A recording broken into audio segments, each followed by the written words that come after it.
find something. You might not see nothing. You're supposed to be visible. You might not see anything, but you go hunting, like bounty hunting for an arrest. Locking up some old guy, some homeless guy, finding somebody who's riding their bicycle on the sidewalk, who's spitting, and you bring him in. The problem is when you go hunting, when you put any type of numbers on a police officer to perform, we are going to go to the most vulnerable. The most vulnerable? Of course. We're going to go to LGBT community. We're going to go to the black community. We're going to go to those people that have no vote, that have no power. If we start doing what we're doing in Midtown Manhattan, a phone call to the mayor's office is going to be made. That's going to be the end of it. We're the predators, they're the prey. The worst thing you can have is a police officer that needs an arrest for the month. So you're all minorities. How does that make you feel?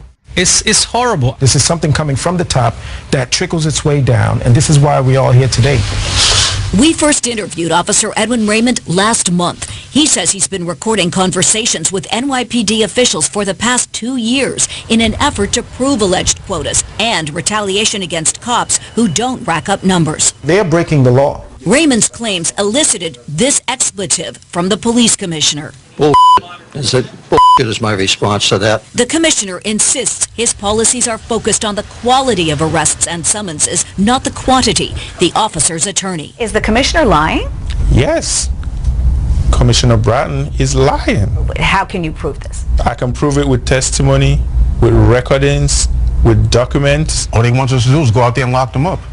They told us it's easier to get numbers out here because you work in this type of community. Are you arresting for stuff that you shouldn't be arresting for? Well, that's why we're here. We don't do it. We refuse, and because of that, we are retaliated against. Because you're not harassing people, you're being punished, you know, and it doesn't make for a great work environment because they want you to harass people. The lawsuit claims minority officers are punished more severely than white cops for failing to meet quotas. The city denies it. And the community are suffering the most. Because? Because the pressure, because the quota. Because the police department is like a whore pretending to be a lady. That's what they are. Are you worried? You know, this is a big step to come forward like this. It's not easy. It's not easy. We are the enemies. We are the people that nobody talks to. The culture of the department, we are the rats. That's how they call us. We are the rats that speak out.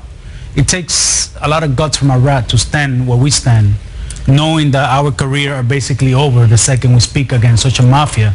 Because the police department is a mafia. It's a big organized mafia. Again, the police commissioner declined to go on camera to address the allegations. The city has asked a judge to dismiss portions of the lawsuit, claiming the officers haven't begun to prove a case either for quotas or racial discrimination. We will have much more on this story at 11, including what the cops say happens when they don't meet the numbers. Chuck? Sarah, thank you.